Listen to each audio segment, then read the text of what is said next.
5,000 days in hardcore Minecraft is a very long time. I've survived in this one world for well over 1,650 hours. We've done some absolutely crazy things during that time. This video tells the story of the biggest project yet in this entire series. We call it the Nether Hub.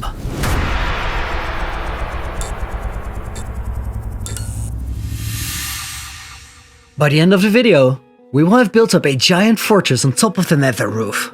But our story starts a little before 4,000 days, as we were finishing up the project in the end. It was around day 3,750 when we completed the toughest project yet in this hardcore series. After removing the End Island, we had built up the End Statue, a giant build inspired on my Minecraft skin. And that meant that we had done projects in all dimensions now to mark them as our own. After our first house, we built up the Heart of the Sea in the overworld that functions as our main base, storage facility and industrial area with a collection of farms hidden under the build. The fortress farm in the Nether provides us with all the fuel we need, as well as wither skulls for beacons and bones for white dye and bone meal. We made a start to Looneyville, the city that spells out the name of the hardcore series, located very close to the Heart of the Sea. And after we transformed the Stronghold portal room, we had completed the End Statue. But all of that is history. Let's get into the actual story, because there is a reason why we did the Stronghold portal room before the big End project. We came through this one specific room all the time while we traveled back and forth between the Heart of the Sea to pick up materials and a location formerly known as the End Island to work on the project there. I hated going through that room that didn't have a story to tell. So we built a portal into a giant endstone and chorus fruit tree in a large room supported by 4 pillars filled with Endermen. That transformation was such an upgrade. For the entire time that we worked on the End Statue, I really enjoyed going through that portal room. The plan had always been to complete the End Statue and then head back to Looneyville to continue building up the city.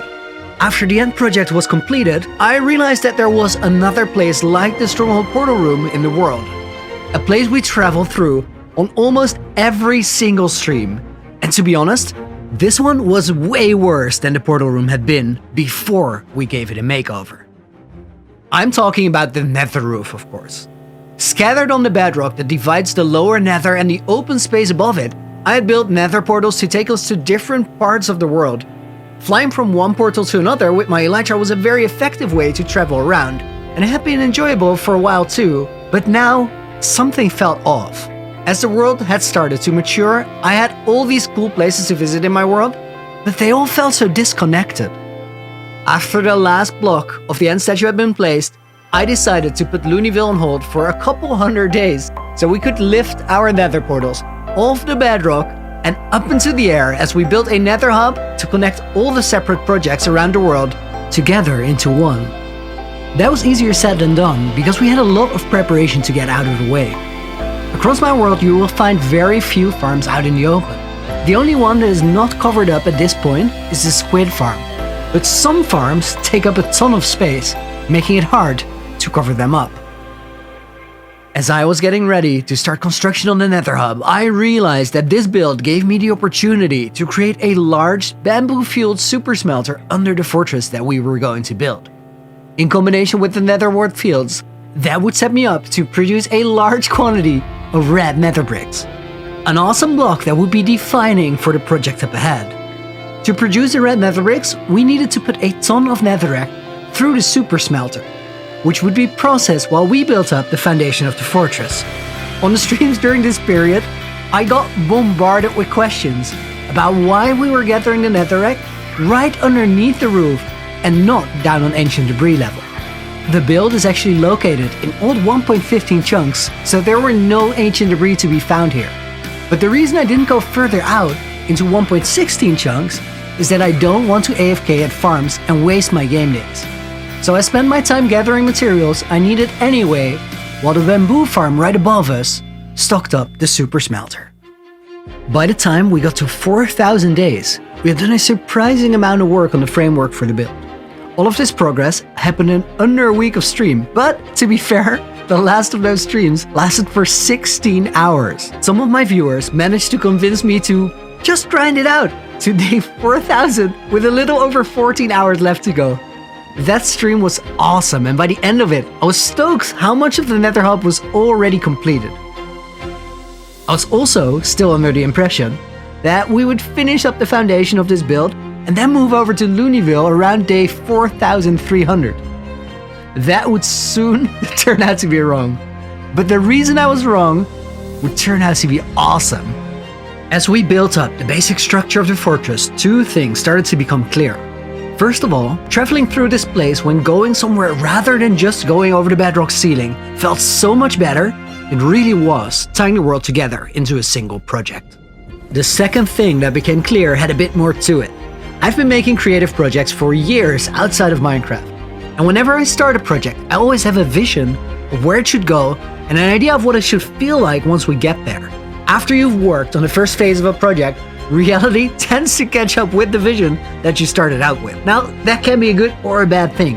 In this case, it was both. The reality was that the foundation of the fortress at this point was looking incredibly grey. But looking at that grey monstrosity, I could see what it would become once we started adding light contrast to the build. I was looking at something that was potentially cooler than what I had first imagined. Still, there was one issue with the final result that I could see now. Even if we made the fortress look awesome, it would still feel like someone just slapped it on top of the bedrock. There was a way to fix that though. To take this build to its full potential, we would have to turn the most barren location in any Minecraft world into a collection of custom biomes. At this point, my mind was made up. We were in for a serious grind all the way to day 5000. First order of business? We would be adding lava lakes around the fortress. Contrary to popular belief, infinite lava sources are not a thing. So if I wanted to build lakes around the hub, but also keep lag to a minimum, I had to fill every single block with a lava bucket. I knew that would be a very grindy job, but we had tackled several of those earlier in the world, and I wasn't afraid to take on another one.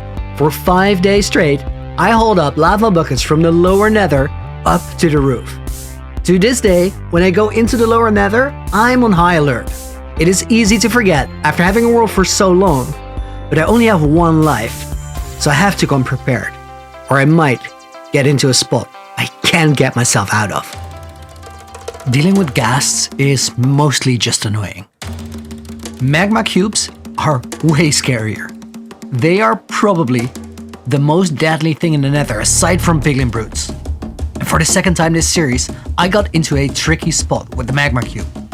In this moment, I was actually remarkably calm. For any given situation, I try to have multiple solutions in place, so when I do accidentally forget a failsafe, there's always another option. In this crazy situation, I had no chestplate and no food in my inventory. That is the most underprepared I had been in a very long time. My first priority was getting out of range of the magma cubes to prevent more damage, and then I analyzed my situation. The options here were very limited. The only thing I had was a sword and some blocks. So the best option was to stay out of their reach and slowly, one at a time, pick apart this horde of magma cubes. Because of the fire resistance potion, I had 8 minutes to solve my problem. And taking my time was everything I needed to get out of here safely. Set aside that one incident, the lava lake grind was a super smooth and fun operation if you ask me. But by the end of the 5th lava stream, chat tried to make me promise to not do any more lava buckets ever again, because they had seen enough. I had a bit of foresight, so I said we would only do a few details, but no more full lakes, and that was a promise I kept. Fortress already looked a lot better because of the lava surrounding it, and it was time to move on to other biomes. Like with any other project, this next stage of the build would start with outlining. I made a giant lab around the fortress while placing a single line of netherrack. This reference line allowed me to eyeball the size of the biomes. Generally, you can visualize a lot easier. There's a bit of context to go by. Once that outline looked good, we were ready to start designing the place. I had just decided to add the biomes around the nether hub, and I was very aware how much bigger that would make the full project. So I tried to be smart with these biomes. To make this place look as cool as possible, with the least amount of work, we would have to keep the design of the area as flat as I could possibly make it, while also making sure that it felt like actual terrain. That is where the fortress farm came in clutch. With a little bit of bone meal, I'm kidding, it took literal shulkers of bone blocks. With a little bit of bone meal, we would turn a giant flat area of netherrack into a forest made up of trees with varied heights. It was still several hours of work to make a single forest area, but the idea that we could make an entire forest on a single stream, that was actually pretty nuts. Once the first forest was done, I used the outside frame as a reference to plan the rest of the biomes around the fortress. We would actually use the forest trick on several areas around the Nether Hub to create an illusion of diverse terrain. But in between those forests, we would need several other biomes to fill it out. The first one of those would be a Soul Sand Valley. When designing these projects, with every step forward, I take a step back. So as we got started on the Soul Sand Valley, we had to get back to frameworking. Given the character of the biome, I really couldn't get away with making it flat. So I made an actual valley surrounded by small hills on all sides. That valley turned out to be the perfect spot for the first inhabitant of the Nether Hub. Or former inhabitant, we should say, as we constructed an ancient basilisk skeleton, a creature connected to a story that is now long forgotten. Soon, we would also have a large living creature here. But first we shifted our attention to one of my favorite biomes. It actually took me a while to figure out the right surface block for this one. I tried red sand at first, but that really didn't work at all. Then I came up with a surprising idea. A little while ago, I'd been playing with the idea of using dead coral in a build. That might just be the perfect solution for this biome. That coral of different types creates a fascinating gray pattern that is much more varied than, for example, cobblestone. By randomizing the block placements, it made the biome feel like a giant ash-covered wasteland. I love that feel, but we needed some detailing as well. That's where the crystals and the trees came in. With this crystal biome done, we got to the biome that would be the biggest surprise out of all of them. I had considered using gray mushrooms in the same fashion as the forest to add more height variation to the biome with less work. That didn't quite cut it though. We needed something more. Now, I need to make a little confession here. Stream Chat had been advising me to make a volcano ever since I started work on the biomes. But I have a tendency to be stubborn to a fault. So I said that a volcano would be too big and too bulky, so it would never work. Until it did.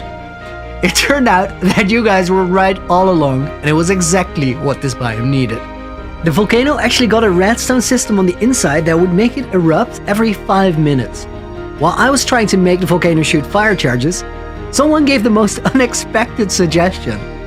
We should make the volcano shoot snowballs, because snow clearly burns in Minecraft. Logic, guys. That one snowy suggestion took the stream in a completely unexpected direction. We went from building a volcano to building an ice castle in a matter of minutes. Enter the saga of Chatterson. To fuel the volcano, we built up a snowball farm. I put the farm a little bit off the ground so I could come back and build a house around our snowy friend. In a rain of suggestions for his name, Chatterson stood out to me. So we named the guy, took his snowballs, and went back to the volcano for a test fire. Meanwhile, I thought about making a small cozy spruce cabin to conceal our farm. But before I could even suggest it, people started calling for an ice castle. I loved that idea, so we tore down an iceberg and started building. Meanwhile, cheering our new buddy Chatterson on while he fought off phantoms. Everything was amazing. Until, in a moment reminiscent of when we lost Danny earlier on in the world, my carelessness now got Chatterson killed. While I tried building his house in complete darkness, he got sniped by a skeleton. That was bad enough in and of itself, but the Chatterson saga doesn't end here. It gets worse. I tried to just play it off and kept on building the ice castle. We built this thing in a single stream, and it was actually really fun to be out of the dark fiery nether for a little bit. Honestly, good times all around. So once everything was under control, we got a new name tag and made a fresh snow golem, whom we called the Royal Lord Chatterson II. He would keep our dispenser stocked up with snowballs in exchange for his royal house. Sweet deal for the both of us. Everything was amazing. Until I went back the next morning to complete the ice castle interior. As I did that, I redesigned Chatterson's room. Unfortunately, bright lights can melt ice blocks, so as I wanted to switch my first ceiling design for a new one, I single-handedly murdered Chatterson II. Once more, we had an ice castle without a king.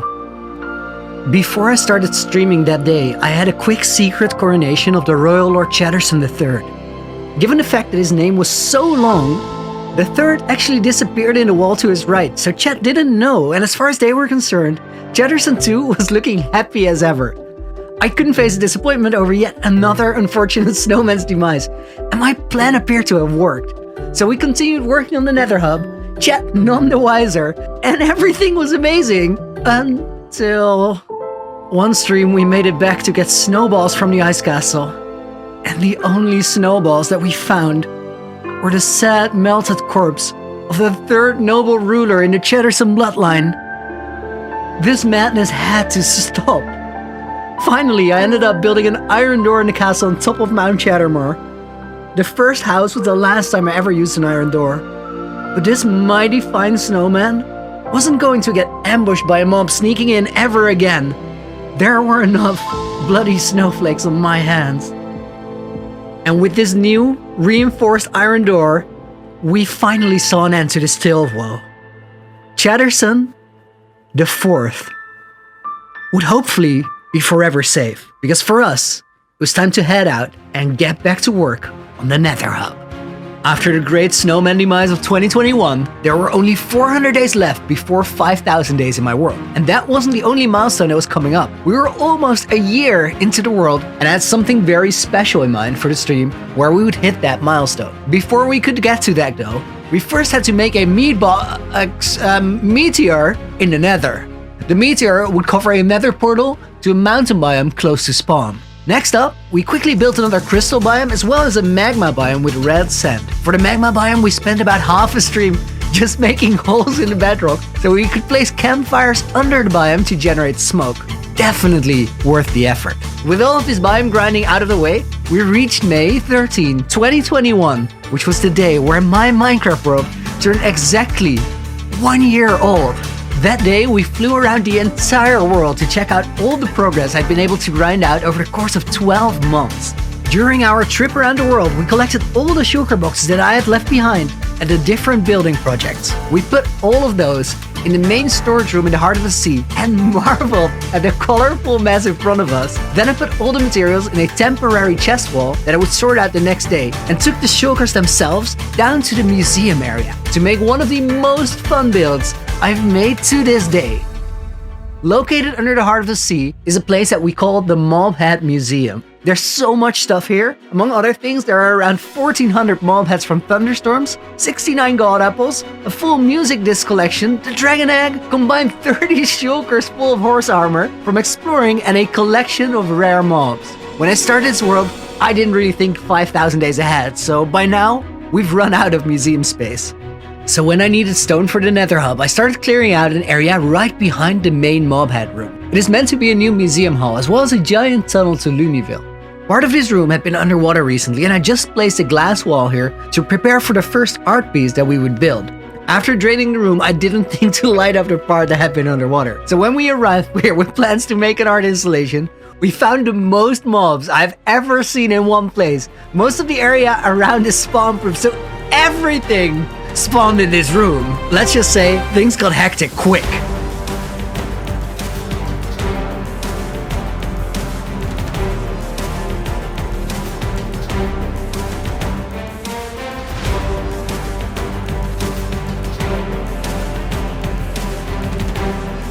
Once we cleared the room, we did what we came here to do. I call this one of the most fun builds, right? Here's why. I love designing with restrictions, and in this instance I gave myself a bit of a challenge. While collecting the shulkers spread out around the world, I found 207 of them in all sorts of different colors. So I made an art installation using exactly all the shulkers that we found without changing any of the colors. This is what it turned into. and I'm honestly really excited to see it again once the room around it is decorated too. To celebrate the birthday of the world, we had a big fireworks show that day. But this show would be nothing compared to the one on day 5000. Tension started to build up because that milestone was approaching quickly, and there was one really scary thing that I had promised to do on the 5K day stream. I still had to get the How Did We Get Here advancement. I tried getting it on 2000 days, but I failed because I hadn't done my research properly. So the next day I started looking into it. This time around, failing it wasn't an option. But there was a little bit of time left before we actually had to get it done. So I went back to the Nether Hub and started looking for things that I still wanted to finish up before the final stream. And there was this one thing I had actually been looking forward to ever since we started flying all those lava buckets up from the lower Nether. This lake around the back of the fortress was just asking for a giant lava squid. Every now and again, a build comes along that goes a lot smoother than I expected to. This lava squid, whose name Brutus, was one of those builds. I had assumed that we'd work on this design for at least 2 streams, but in a single stream, it looked perfect. The last 150 days that I had all revolved around one single thing. On day 5000, I want to have a crazy fireworks show while the hub looked as good as it possibly could. We would come back later to polish the biomes, build interiors, and finish off things that still needed work. But there was a huge difference to be made as far as the overall look goes with just a little bit of detailing. So we focused our attention on the front of the fortress and started detailing the plaza behind the main gate. As the towers, walls, and fortifications all around the fortress started to come together, we got to the last week of this 1000-day arc. That's always a special moment, but last time, with the 16-hour marathon to 4000 days, it became even more special. That 4000-day marathon stream was a surprise even for me, but this time we planned it out. So the final stream would be a 10-hour race to 5000 days. Grab your popcorn and fasten your seatbelts, because the last 10 hours were a roller coaster ride. The last stream started with me making good on a promise. It was time to get the last advancement in the game by having all 26 status effects applied at the same time. And to get that done, you need to have a shulker and a dolphin in the same place. Because my world spawn is quite far away from the ocean, I had chosen to bring a dolphin to the end using a tunnel to an end gateway. The entire setup was already in place, so we could start our attempt by getting the Hero of the Village effect. That meant we had to defeat a raid. After going to a pillager tower and defeating a raid captain, we made our way to this village. There are a few villagers safely locked inside their homes here, so the raiders can't get to them. And that gives us all the time we need to carefully pick apart the waves. The early attacks are relatively harmless, but given the fact that there is a lot to lose, I decided to trust my bow over my sword. Once evokers come into play and they start spawning Vexes, it becomes really important to have good aim. Taking out incoming Vexes quickly is key to not being overwhelmed by them, and being able to pick up an evoker as soon as it stands still is essential to winning these waves.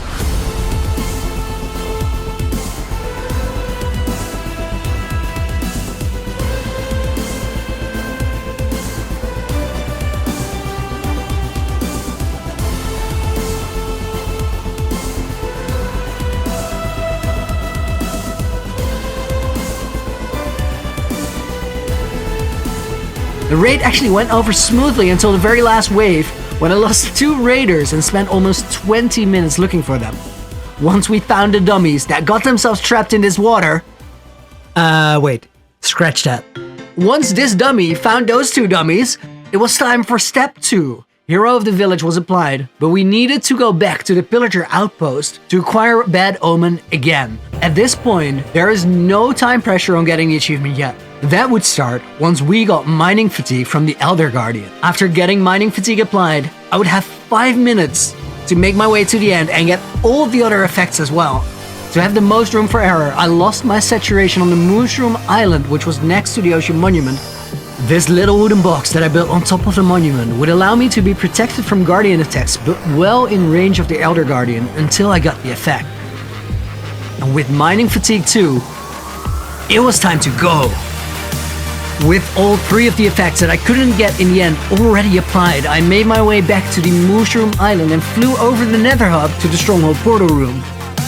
We made our way through the end gateway, flew over to the setup to get the beacon effects, hit the lever to apply the potion effects, went underwater for Dolphin's Grace, swam to the shulker for levitation and hit the dispenser for glowing, ate the remaining items, hit the Wither Rose, and we got it!